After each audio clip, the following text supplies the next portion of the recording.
तर रामराम मंडळी, सकाळ सकाळी आपल्याला काम लागलं होतं, पिंडीचं पोतं आणायचं होतं. नंतर गावात गेलो रिटर्न, शेरीमळ्याची शान शुभम भाऊ भेटला. साईडला लगेच ओमकार सरांच्या मोबाईल शॉपीत गेलो, तर ओमकार सरांचं काम चाललं होतं मन लावून. वर लगेच शुभम भाऊ आलं कॅडबऱ्या घेऊन. कॅडबरी खात खात बसलो गाडीवर आणि निघालो मायनीकडे बांगबुंग बांगबुंग करत. पुढे गेलो तर लगेच विश्वास भेटला आपल्याला. त्याला बसवलं आपल्या गाडीवरून शुभम भाऊकडे दिली इलेक्ट्रिक. मायनीत गेल्या गेल्या भावाच्या मोबाईल शॉपीत गेलो, आपलं काम केलं आणि केक घेऊन निघालो भावाचा एका बर्थडे करायला. लगेच शिरलो कॅफेत.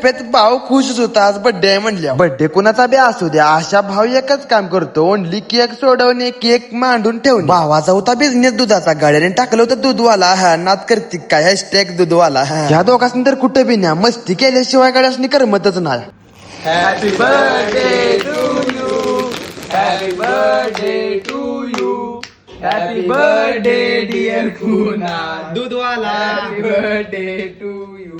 आहे बर्थडे, तुला देतो गुड डे. बर्थडे केला भावाचा, केक वर मारला ताव, टिश्यू पेपर आणि फाडून सगळा केला धिंगाणा. गाड्यांनी केलं भाडं वसूल. बाकीचं गडी झालं गायब. आम्ही दोघांनीच मारला पाव भाजी उताव. आता तिकट झालंय म्हणल्यानंतर गोड पण झालं पाहिजे. कोल्ड कॉफी बी मागवली. लगेच काढली गाडी आणि निघालो बांगबुंग बांगबुंग करत लगेच लोकेशन वर. तिथं गेल्या गडी काय ग बसतात, काय तर कांड करावंच लागतंय. बर्थडे बॉय काय सुट्टीच देत नव्हता, चष्मा घालूनच राईड करत होता. फोटोशूट केलं थोडं. बर्थडे बॉय बघा कसा हसते. शूट करून नंतर रिटर्न निघालो बांगबुंग बांगबुंग करत मायनीकडे. मायनीत गेल्यावर भाव काय ग बसतोय, काय तर म्हणला थंड प्यायलाच पाहिजे. कोल्ड्रिंक घेतलं भावानं. आशा भाई आलता मायनीत चौकात गाडी घेऊन, केली सर्कस मग.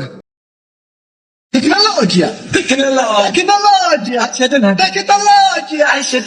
tecnologia. शुभम भाऊला घ्यायचं होतं खायला पार्सल घरी. भावानं घेतलं पिशवी, तर लगेच गाडी केली लोड आणि रिटर्न निघालो घरी बांगबुंग बांगबुंग करतच.